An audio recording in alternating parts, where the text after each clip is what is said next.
સુરતમાં બે અલગ અલગ વિસ્તારમાં આગની ઘટનાઓ પ્રકાશમાં આવી છે તો ફાયર બ્રિગેડની ટીમે ઘટનાસ્થળે પહોંચી આગ ઉપર કાબૂ મેળવી લીધો છે।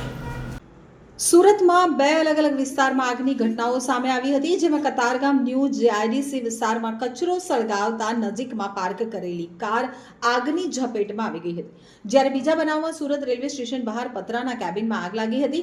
તો બનાવની જાણ થતાં જ ફાયર વિભાગની ટીમે ઘટનાસ્થળે પહોંચી અને આગ ઉપર કાબૂ મેળવી લીધો હતો। મળતી માહિતી મુજબ કતારગામ ન્યૂ જેઆઈડીસી વિસ્તારમાં કચરો સળગાવતા નજીકમાં પાર્ક કરેલી કાર પણ આગની ઝપેટમાં આવી ગઈ હતી।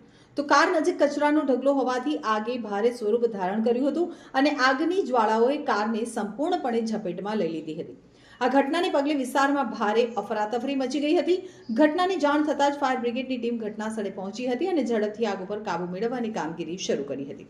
તો ફાયર વિભાગના જવાનો દ્વારા ગણતરીની મિનિટોમાં પાણીનો મારો ચલાવી આગને કાબૂમાં લઈ લીધી હતી। જો કે ત્યાં સુધીમાં કારનો આગળનો ભાગ સંપૂર્ણપણે બળીને ખાખ થઈ ચૂક્યો હતો। કાર પાર્ક હોવાના કારણે આ ઘટનામાં કોઈ જાનહાનિ થઈ ન હતી। જો કે કારનો આગળનો ભાગ સળગી જવાના કારણે કાર માલિકને મોટું નુકસાન થયું છે। તો બીજા બનાવમાં સુરતમાં રેલવે સ્ટેશનના ગેટ પાસે પતરાના શેડમાં સીસીટીવી રેકોર્ડિંગ માટેનું કેબિન બનાવવામાં આવ્યું છે। અહીં કોઈ કારણસર બપોરના સમયે આગ ભભૂકી ઉઠી હતી।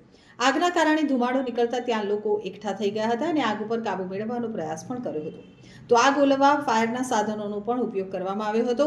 જો કે અતિ વ્યસ્ત એવા રેલવે સ્ટેશન ઉપર આગ લાગવાની ઘટના બનતા જ ફાયર વિભાગ પણ એલર્ટ થઈ ગયું હતું।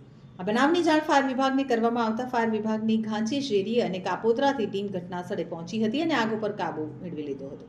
તો ઘટનામાં સીસીટીવી માટે જે ડીવીઆર હતું તે બળી ગયું હોવાનું જાણવા મળ્યું હતું। સદનસીબે આ ઘટનામાં કોઈ જાનહાનિ થવા પામી ન હતી। ફાયર વિભાગે ઘટના સ્થળે જઈ અને આગ ઉપર કાબૂ મેળવી લીધો હતો।